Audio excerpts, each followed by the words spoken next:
আমার চাওয়াটা আসলেই মনে হয় একটু বেশি ছিল, তাই না? আসলেই যদি চাওয়াটা বেশি না হবে তাহলে আমি এত কষ্ট কেন পাবো?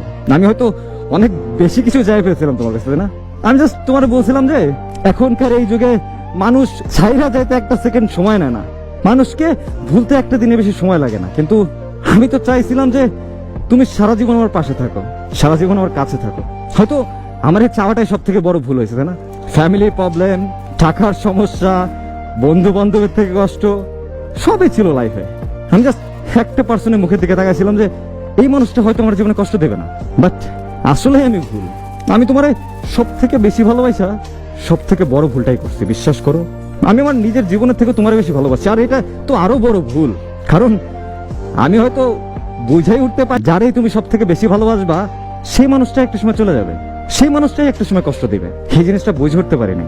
আর তাই তো জীবনের সব থেকে বড় কষ্টটা তোমার কাছ থেকে আমি পাইছি, যারে আমি জীবনের থেকে বেশি ভালোবাসছি। এইসব জিনিস আসলে আফসোস লাগে অনেক, যে তোমার কাছ থেকে আমি এটা পাবো, এটা কখনো আমি আশা করিনি। আমি কখনো অন্তত ভাবি নাই যে তুমি আমার মাঝপথে রেখে চলে যাবা। আমার থেকে অন্য কাউকে তোমার ভালো লাগবে, আমার থেকে অন্য কারো টাকা পয়সা তোমার কাছে আমার থেকেও বেশি মূল্যবান মনে হয়ে যাবে। আমি এটা কখনোই ভাবিনি। আমি, বিশ্বাস করো, আমি সবসময় একটা জিনিস ভাবতাম যে তুমি অন্তত 8-10টা মেয়ের মতো না, তুমি হয়তো একটু অন্যরকম, একটু হলেও তুমি অন্যরকম। কিন্তু আসলে আমি ভুল ছিলাম। আমার এই বিশ্বাসটা আসলেই ভুল, আর তোমাকে এই বিশ্বাস করাটা আমার সব থেকে বড় ভুল। যেখানে থাকো, যেভাবে থাকো, ভালো থাকো, এটাই চাও, আর কোনো কিছু নাই। জীবনের একটা পর্যায়ে যায়, মানে আমাদের বয়সের ছেলে মেয়েদের অনেক কিছুই হারাতে হয়, এটা স্বাভাবিক, অস্বাভাবিক কিছু না। একটা কথা কি মানেন, এই জিনিসটা চলে যাওয়ার পরেও জীবনে টিকে থাকতে হবে, জীবনে বেঁচে থাকতে হবে। বাবা মার জন্য হোক, আশেপাশের মানুষের জন্য হোক, চলে যাওয়া যাবে না। জীবনে স্ট্রাগল করে যেতে হবে, আর এই কষ্ট মেনে নিয়েই জীবনটাকে চালিয়ে যেতে হবে।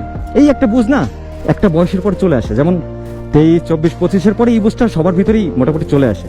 ছেলে হোক, মেয়ে হোক, সবার ভিতরে আসে।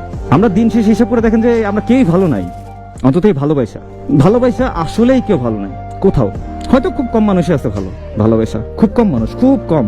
কিন্তু ওই কম মানুষের সংখ্যার ভিতরে আমাদের নামটা যোগ